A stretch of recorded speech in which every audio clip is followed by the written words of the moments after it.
Gold, trusted gold buyers. మీరు తాకట్టు పెట్టిన బంగారాన్ని విడిపించి ఈ రోజు ఉన్న మార్కెట్ ధరకు కొనబడను.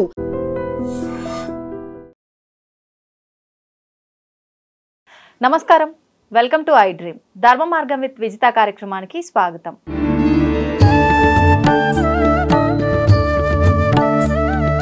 ప్రస్తుతం మనతో పాటు ఉన్నారు పిఠాపురం గురూజీ వింజమూరు గణేష్ శర్మ గారు. ఇప్పుడు గురువు గారితో మాట్లాడి మరిన్ని విషయాలు తెలుసుకుందాం. నమస్కారం గురువు గారు. నమస్కారం తల్లి. గురుజీ, సాధారణంగా ఇది ఇంతకుముందు ఎంతో మంది మాట్లాడే ఉంటారు, కానీ నాకు ఎందుకో మళ్ళీ తెలుసుకోవాలనిపించింది అది మీ ద్వారా. ఏంటంటే కంచి విషయానికి వస్తే బల్లికి సంబంధించిన దోషాలు ఏమైనా మనకు ఉంటే గనక అక్కడ బంగారు వెండి బల్లుని దర్శించుకొని తాకితే ఆ దోషాలన్నీ కూడా పోతాయని చెప్పి సాధారణంగా పెద్దవాళ్ళు చెప్తూ ఉంటారు. ఒకవేళ మనం వెళ్ళి దర్శించకపోయినా వెళ్ళి వచ్చిన వాళ్ళని మనం తాకినా నమస్కారం చేసుకున్నా కూడా ఆ దోషాలు పోతాయి అని చెప్పి, నిజంగా ఇది వాస్తవమా? అంటే ఇలాంటిది ఏదైనా ఒకటి చెప్పబడింది అంటే దాని వెనకాల ఆంతర్యం కూడా ఏదో ఒకటి ఉండే ఉంటుంది. అదేంటో వివరించండి. తప్పకుండా తల్లి, చాలా మంచి విషయం అడిగారు మీరు. ప్రధానంగా ఈ బల్లి అనేటటువంటి శాస్త్రానికి సంబంధించింది బల్లికి శాస్త్రం, తొండకి శాస్త్రం, పాముకి శాస్త్రం అని మీకు మీరే కొన్ని శాస్త్రాలను తయారు చేసేసి జనాల మీద బలవంతంగా రుద్దుతున్నారు అనేటటువంటి ఒక అపోహ జనాల్లో చాలా ఎక్కువగా ఉంది.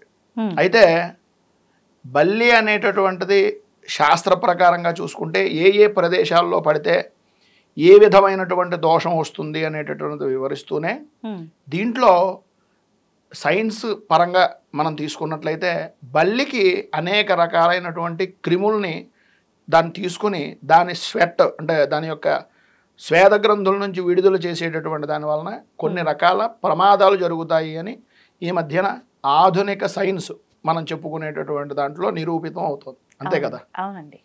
అయితే సైన్స్ డెవలప్ అవ్వకం ముందే దానికన్నా బాగా విశేషమైనటువంటి విధంగా మన ఋషులు ఈ సాంప్రదాయాల ద్వారా మన ఆరోగ్య సూత్రాలను కాపాడడానికి ఈ శాస్త్రాలను పెట్టారు. అయితే కాంచీపురానికి బల్లికి ఈ బల్లి పడడానికి సంబంధం ఏంటంటే, ఒక ప్రదేశానికి వెళితే మనకి ఆ ప్రదేశంలో ఉండేటటువంటి వాతావరణంలో కొన్ని రకాలైనటువంటి మూలికల వలన మన శరీరం శుద్ధి అవుతుంది. ఈ మధ్యకాలంలో అగ్నికి సంబంధించినటువంటి సంస్కారాలు అంటే నిప్పు వెలిగించి దాని ద్వారా ఫైర్ థెరపీ, గాలికి సంబంధించి ఎయిర్ థెరపీ, పొగకి సంబంధించి ధూప్ థెరపీ, ఇలా థెరపీలు అనేటటువంటి వచ్చాయి.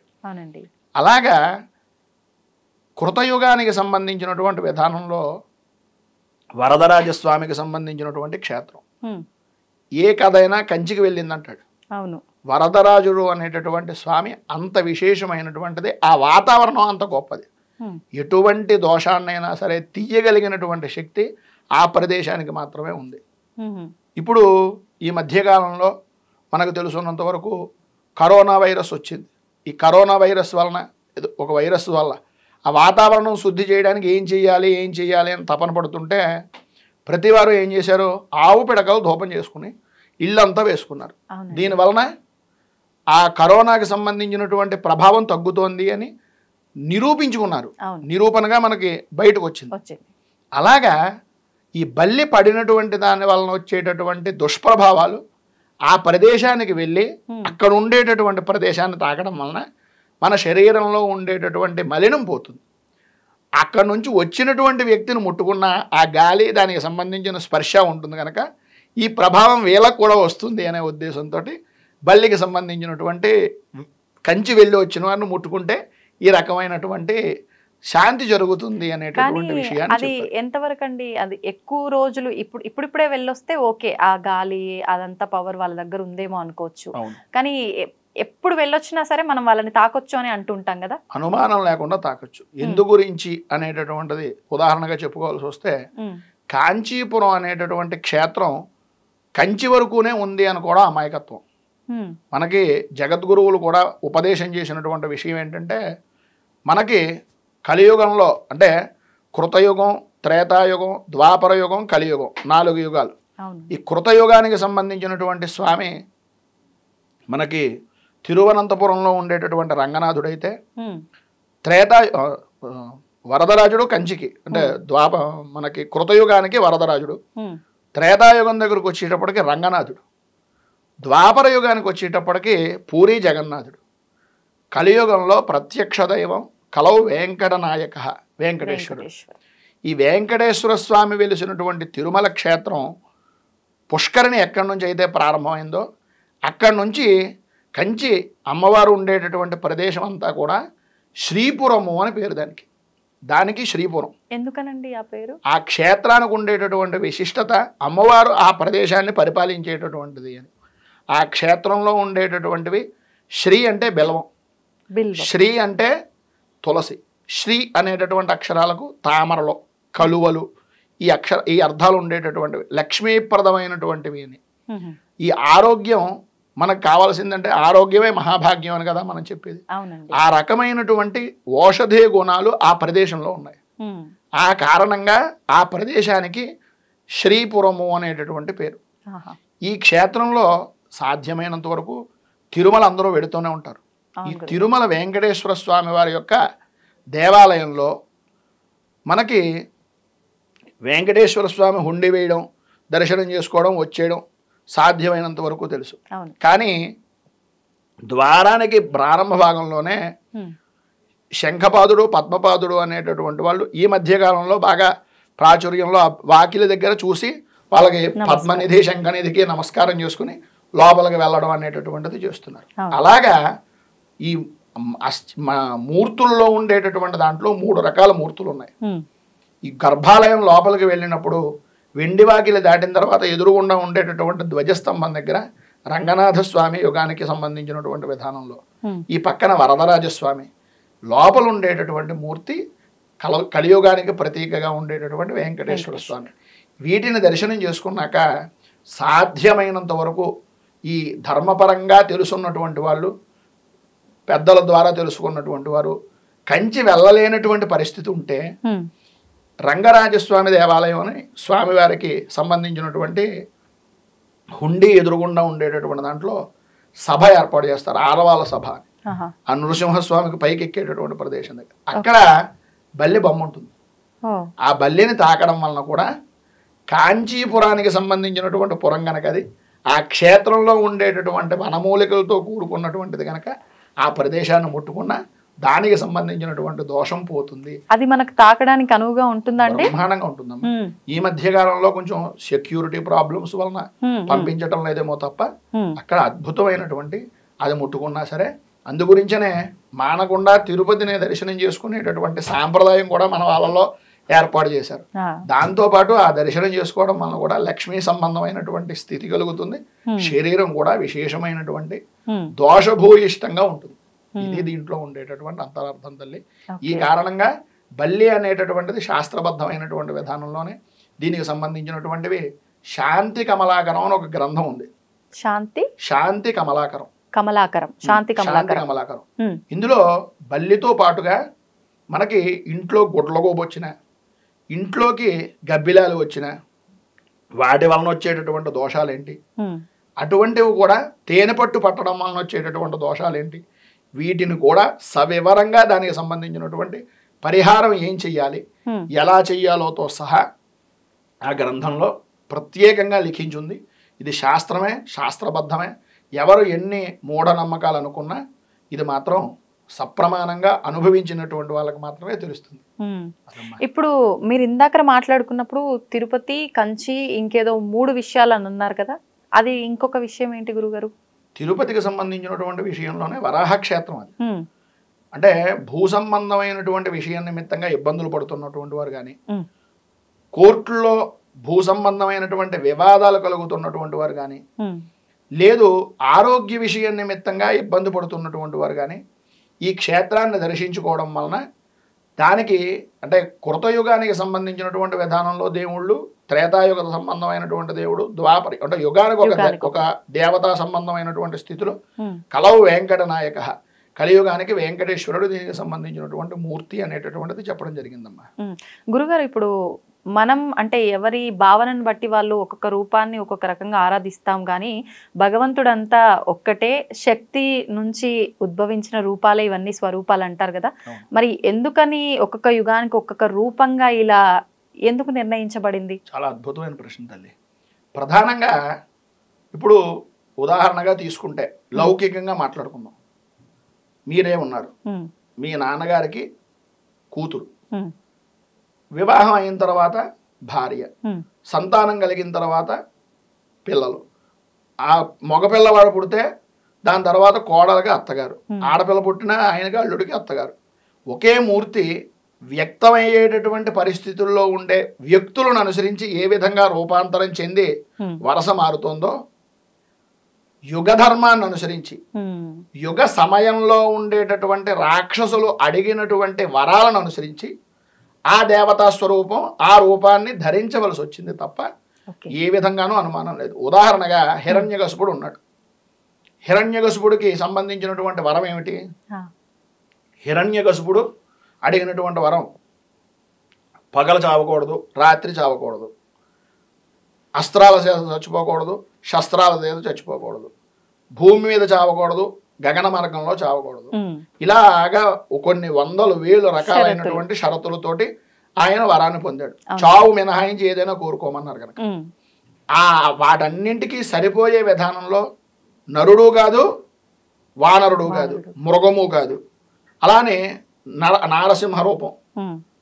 జీవం ఉన్నటువంటి దాంతో చావకూడదు, జీవం లేని దానితోటి చావకూడదు. నఖాలు ఇవి ఎదుగుతూ ఉంటాయి. అలానే ఇవి ఉన్నాయా లేవా అంటే దీనికి జీవం ఉందా లేదా అంటే లేదనే చెప్పొచ్చు, జీవం ఉందా అంటే ఉంది అని చెప్పొచ్చు. ఇవి అస్త్రాలా కాదు, ఇవి శస్త్రాలా కాదు.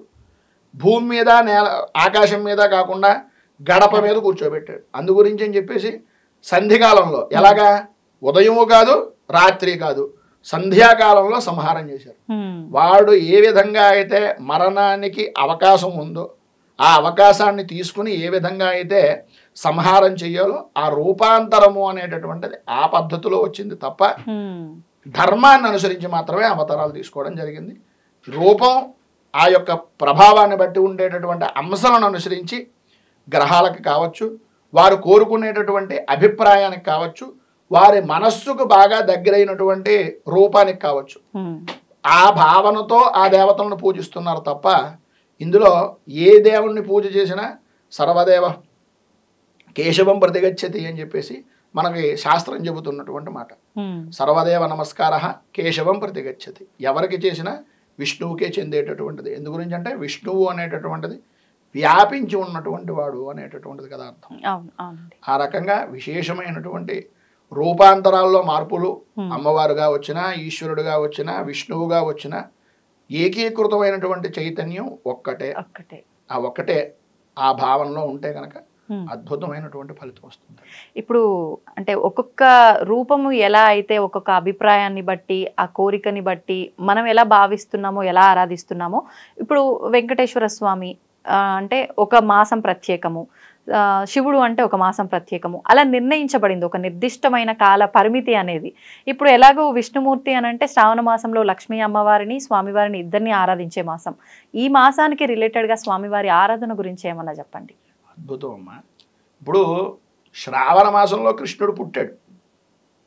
పుట్టినటువంటి మాసం శ్రీకృష్ణుడు పుట్టినటువంటిది కృష్ణాష్టమి అనేటటువంటిది శ్రావణ బహుళ అష్టమి అని చేస్తున్నాం. అవును.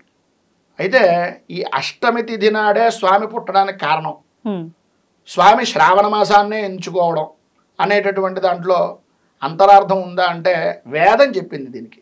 ఏంటంటే నభోమాసము అని శ్రావణ మాసానికి పేరు. ఈ నభోమాసం విష్ణువు అధిపతి. ఇందులో ఇంకో విశేషం ఏంటయ్యా అంటే మనకి మాసాలు అనేటటువంటివి మీరు ఇందాక చెప్పినట్లుగా ఒక్కొక్క మాసానికి ఒక్కొక్క దేవతను పూజిస్తున్నాము అన్నారు. కానీ చిత్రం ఏంటంటే జనవరి, ఫిబ్రవరి, మార్చి అనే నెలలో ఏ విధంగా ఏర్పడాయి అనేటటువంటి దానికి ఒక ఆధారం ఏమైనా ఉందా అంటే ఎవరి దగ్గర ఆధారాలు సరైన విధానంలో ఉండవు. కానీ మన శాస్త్రం మాసాన్ని నిర్ణయించినప్పుడు ఇది చైత్ర మాసము అని పేరు పెడితే చిత్తా నక్షత్రంతో పౌర్ణమి కుదిరితేనే అది చైత్ర మాసం అవుతుంది. విశాఖ నక్షత్రంతో పౌర్ణమి ఉంటేనే అది వైశాఖ మాసం అవుతుంది. జ్యేష్ఠ నక్షత్రంతో పౌర్ణమి ఉంటేనే అది జ్యేష్ఠ మాసం అవుతుంది. పూర్వాషాఢ, ఉత్తరాషాఢ నక్షత్రాలతో పౌర్ణమి ఉంటేనే అది ఆషాఢ మాసం అవుతుంది. అలాగా ఈ శ్రవణ నక్షత్రంతో పౌర్ణమి ఉంది కనుక ఇది శ్రావణ మాసం. ఈ శ్రవణ నక్షత్రం అనేటటువంటిది ఎంత గొప్పదయ్యా అంటే సంక్రమణాల్లో ప్రతి నెల రవి మారేటటువంటి స్థితి 12 మాసాల్లో 12 రకాలుగా తిరుగుతున్నప్పుడు మకరానికి వచ్చేటప్పటికి సూర్యుడిని మకర సంక్రాంతి అని ప్రత్యేకంగా పూజిస్తాం. అవును. అది ఎంత గొప్పదో మాసాలన్నింటిలోకి నభో మాసంలో శ్రవణ నక్షత్రంతో కూడుకున్న పౌర్ణమి అంత గొప్పది అని. అయితే ఈ విష్ణు ఆధిపత్యం ఉన్నటువంటి దాంట్లో మిగిలినటువంటి రోజుల్లో కాకుండా అష్టమి నాడే ఎందుకు పుట్టాడు అనేటటువంటిది మనం తీసుకున్నట్లయితే నక్షత్రాన్ని 5 భాగాలు చేశారు. నక్షత్ర విధానాన్ని అంటే తిథులు ప్రధానంగా చెప్పుకుంటే 4 భాగాలుగా నక్షత్రాన్ని తీసుకుంటే 5 భాగాలుగా తిథులను తీశారు. నంద, భద్ర, జయ, రిక్త, పూర్ణ అని 5 రకాల తిథులు ఉంటాయి.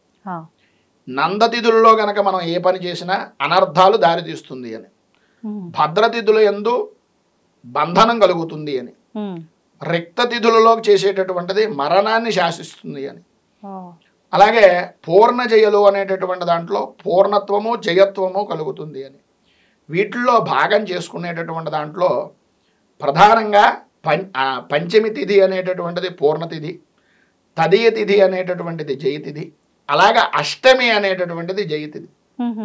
ఈ అష్టమి అనేటటువంటిది కష్టాలతో ఉండే బాధపడుతున్నటువంటి వారికి ప్రధానంగా మంత్రశాస్త్రంలో చెప్పేటటువంటిది ఏంటంటే అష్టమి నాడు అమ్మవారిని కానీ అష్టమి నాడు కృష్ణుడిని కానీ ఆరాధన చేస్తే విశేషమైనటువంటి శుభ ఫలితాలు ఇస్తారు అని మంత్రశాస్త్రాలు చెప్తున్నాయి. అంతేకాదు మనకి కృష్ణుణ్ణి ప్రధానంగా చెప్పుకోవాల్సి వస్తే దుర్గా స్వరూపం కింద చెప్తారు.